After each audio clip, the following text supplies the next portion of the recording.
So today we're going to start digging into chapter 20, and we're going to cover 3 fundamental reaction themes. Things that you're going to see over and over again in reactions. The first one is a reminder that nucleophiles attack electrophiles. This is always true. Whatever has electrons is going to attack things that are electron deficient. The second theme is that pi bonds are easily broken. So pi bonds are easily broken. These are going to connect together in a minute.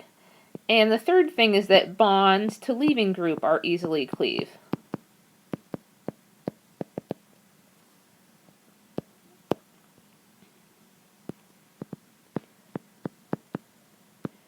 So you'll notice that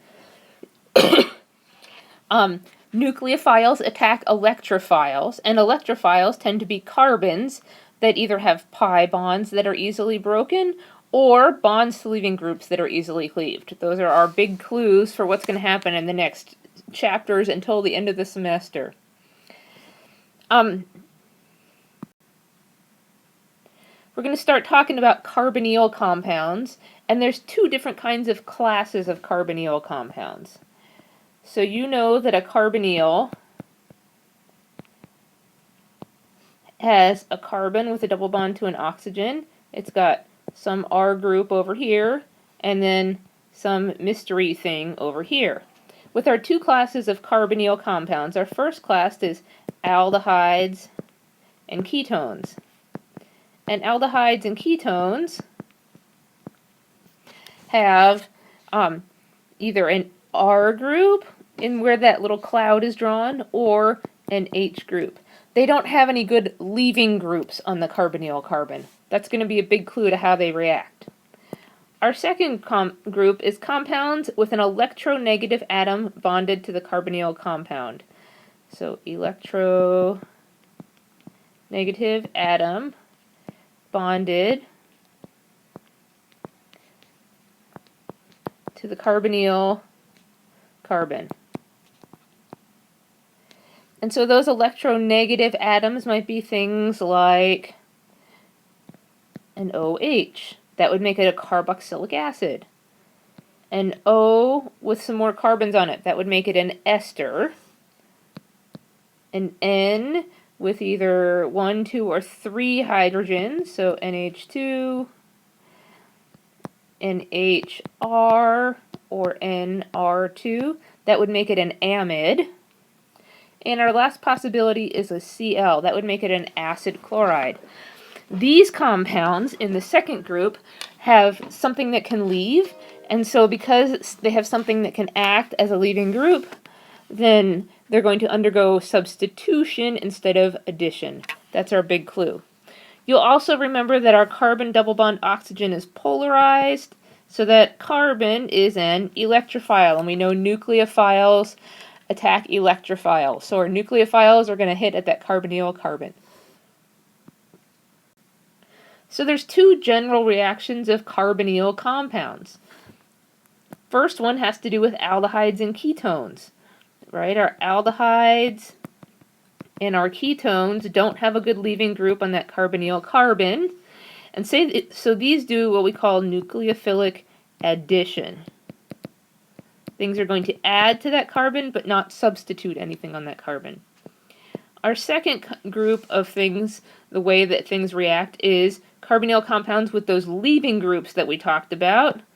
So some sort of leaving group. And these do nucleophilic substitution. It's not the same as our SN1, SN2 reactions. This is nucleophilic acyl substitution, but that's how it's going to work. So let me show you some mechanisms. Here's nucleophilic addition. The first step in our nucleophilic addition, whether this is an aldehyde or a ketone, is nucleophilic attack. So here's our nucleophile. It comes in and attacks this carbon. These electrons go up on the oxygen. The second thing that happens is that now that this oxygen is negatively charged, with our nucleophile on it, it can be protonated. So water can come in and it can remove a proton from the water. And so your product is an alcohol.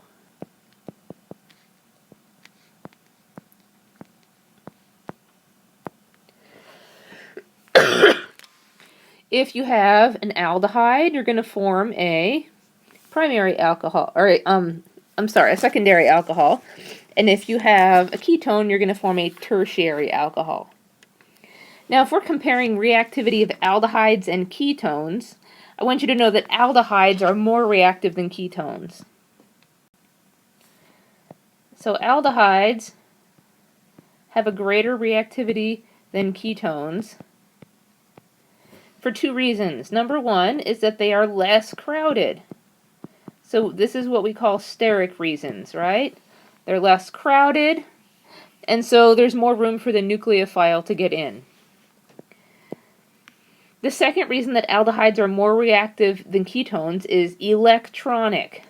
So the aldehyde only has one alkyl group that can stabilize that electron-deficient carbon through inductive effects. Whereas a ketone has two of those alkyl groups to stabilize your electron-deficient carbon. And so because the aldehyde has one less group to stabilize it, it's more reactive, and nucleophiles can attack it more. So that's nucleophilic addition. Let's talk about nucleophilic substitution. With nucleophilic substitution, there is a good leaving group on the carbon of the carbonyl. And you'll notice that the same step happens in the first step for addition and substitution. The nucleophile attacks the carbonyl carbon, and the carbon goes, the electrons go up on the oxygen. So now you form this intermediate, similar to intermediates that you formed before. The big difference here is that there is a leaving group, and so these electrons can reform the pi bond. The leaving group will leave, and you reform the carbonyl with the nucleophile attached to the carbon instead of your leaving group. That nucleophile replaces Z. So this is nucleophilic acyl substitution. Just like we had Friel-Crafts acylation, this is nucleophilic acyl substitution, ACYL. So chapter 20 is going to focus on ketones and aldehydes, but it's also going to mostly focus on H- and R- as nucleophiles. So you're going to have either a hydride nucleophile or some sort of carbanion-ish nucleophile. The better the Z leaving group is, the more reactive your carbonyl is in nucleophilic acyl substitution. So let's talk about what makes something a good leaving group.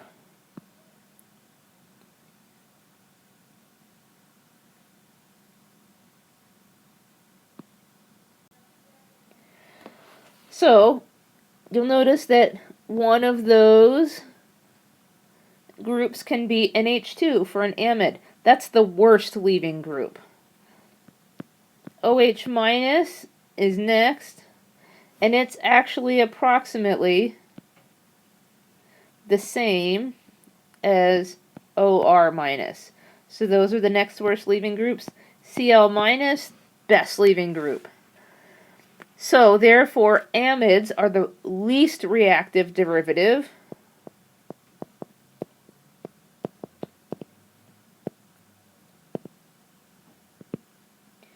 So if we have an amide, that's the least reactive. Our most reactive derivative is going to be acid chlorides. So nucleophilic addition and nucleophilic acyl substitution have the same first step. They just vary on the second step because of whether your leaving group is attached or not. So let's talk about oxidation and reduction.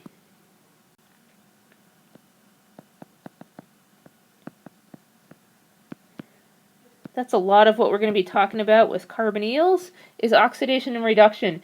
And you'll remember that oxidation increases the CZ bonds and decreases CH bonds. And you'll notice that reduction decreases CZ bonds and increases CH bonds. So alcohols can be oxidized.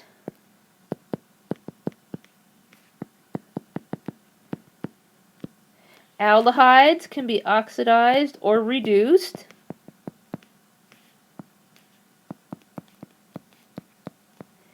And ketones can be reduced. And carboxylic acid derivatives can only be reduced. So this can only be reduced.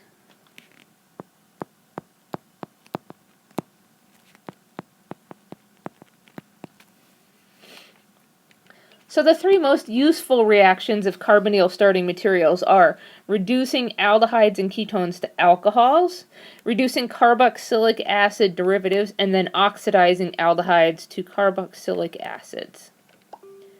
So first one we're going to dig into is reduction of aldehydes and ketones.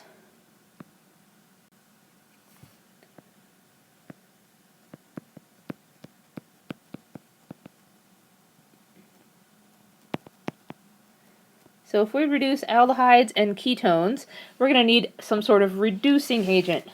Our reagents of choice are sodium borohydride and lithium aluminum hydride.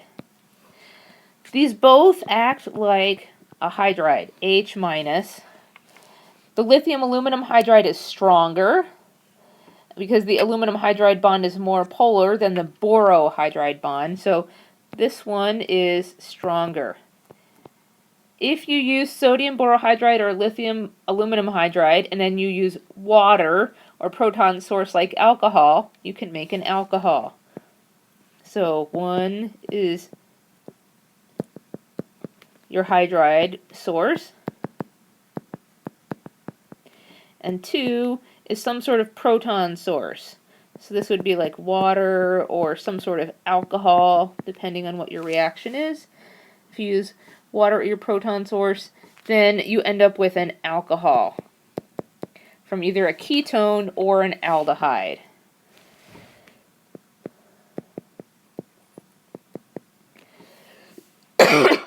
So sodium borohydride is selective for aldehydes and ketones. Lithium aluminum hydride will reduce anything in sight. It reduces all sorts of stuff. Usually you use sodium borohydride in methanol, and then you have your proton source available. Lithium aluminum hydride, so hold on, sodium borohydride in methanol is one common way to use these.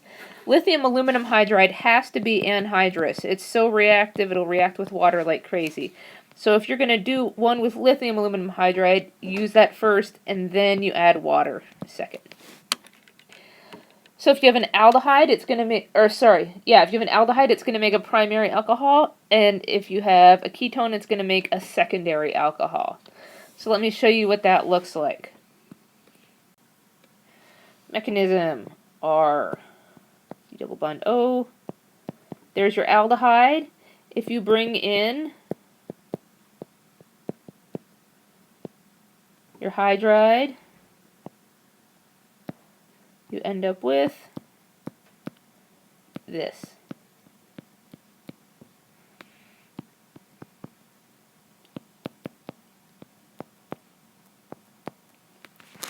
And then you can protonate it with water. And here is your alcohol. Because it had a hydrogen on there, it's a primary alcohol. If we started out with a ketone, so this was another R group, then this would be an R group, and you'd have a secondary alcohol. So the net result is that you add H2 to your carbonyl. The other way you can add H2 to a carbonyl is one that you've seen before, catalytic hydrogenation. So that's another possibility, using H2 and palladium on carbon. So what happens if you have C double bond C and a C double bond O in a molecule, but you only want to reduce one of them? This could make things difficult. If we had something like this, and we only wanted to reduce one part, how could we do that? If we only wanted to reduce the ketone, that's pretty straightforward. We've just seen that. We can use sodium borohydride in methanol. That won't touch the double bond, and we'll end up with our secondary alcohol.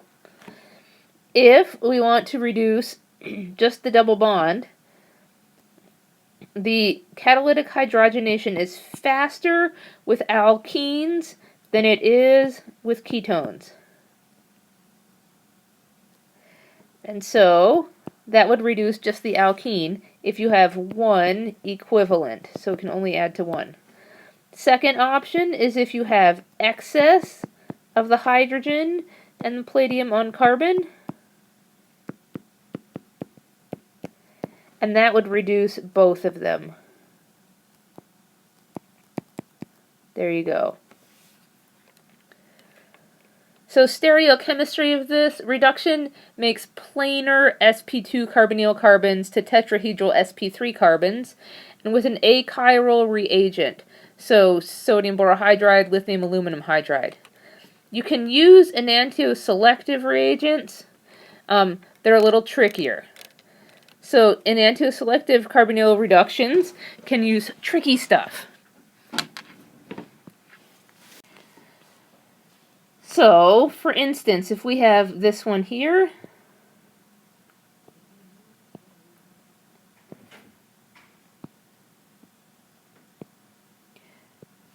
this is a specific reagent.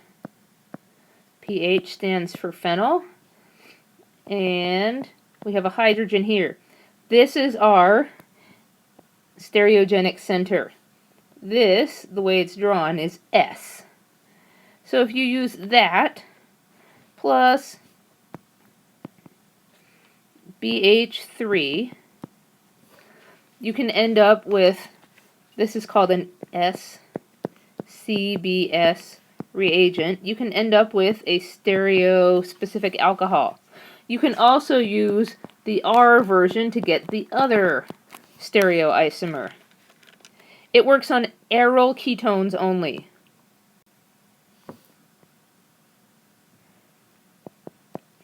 So aryl aromatic ketones. You want to draw your ketone with your aromatic ring on the left side. And the S reagent delivers the hydride from the front. And the R reagent delivers the hydride from the back. So S from front, R from the back. And so the hydride is the H that's adding. So if we were to take this and we were to add the RCBS reagent, and then add water to protonate it, we would end up with